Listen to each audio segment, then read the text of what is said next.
നമസ്കാരം. നമസ്കാരം. എന്താണ് തെരഞ്ഞെടുപ്പിന്റെ നാട്ടിലുള്ള ആകെയുള്ളൊരു ചൂട്? തെരഞ്ഞെടുപ്പ് ചൂടായി കഴിഞ്ഞ് ഈ ഡിവിഷനെ സംബന്ധിച്ചിടത്തോളം ഞാൻ വലിയ പ്രതീക്ഷയിലാണ്. കാരണം സാധാരണക്കാരനെ ബാധിക്കുന്ന നിരവധി വിഷയങ്ങളാണ് ഈ തെരഞ്ഞെടുപ്പിൽ പ്രതിഫലിക്കുക. കഴിഞ്ഞ തെരഞ്ഞെടുപ്പിൽ അവിടെ നിന്ന് ജയിച്ചു പോയ മെമ്പറെ സംബന്ധിച്ചിടത്തോളം ഇടതുപക്ഷം പോലും അവകാശപ്പെടില്ല എന്തെങ്കിലും ചെയ്തതായിട്ട്.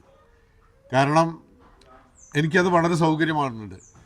കാരണം കഴിഞ്ഞ 2-3 സ്ഥലത്ത് നമ്മൾ ഹൈമാക്സ് ലൈറ്റ് ഉണ്ട്, അതൊന്ന് കത്തിച്ചു കൊടുക്കാൻ നിരവധി തവണ 2-3 വർഷങ്ങളായിട്ട് നിരവധി തവണ അവരെ പുറകിൽ പോയിട്ട് പോലും അവർക്ക് അതൊന്ന് ചെയ്തു കൊടുക്കാൻ സാധിക്കില്ല.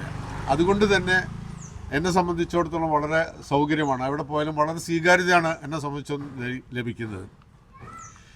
ഈ പ്രദേശത്തെ ജനങ്ങളൊക്കെ നമ്മളെ വളരെ പിന്നോക്ക പ്രദേശമാണ് നമ്മുടെ ഈ പ്രദേശം. ജനങ്ങളൊക്കെ നമ്മളായിട്ട് നിൽക്കുകയാണെന്ന് വെച്ചെങ്കിൽ ഒരുപാട് വികസന കാര്യങ്ങൾ നമുക്ക് നടത്താനുണ്ട്. ഈ നാടിൻ്റെ വികസനത്തിന് ഉതകുന്ന നന്മയ്ക്ക് ഉതകുന്ന ഒരുപാട് കാര്യങ്ങൾ ജനങ്ങളോടൊപ്പം നിന്ന് അവരുടെ ഒപ്പം നിന്ന് ചാലകശക്തിയായിട്ട് പ്രവർത്തിക്കാൻ എനിക്ക് കഴിയും. നിങ്ങളൊക്കെ തന്നെ എന്നോടൊപ്പം നിൽക്കണം. തീർച്ചയായും എല്ലാവിധ വിജയാശംസകളും. Thank you. വളരെ സന്തോഷം.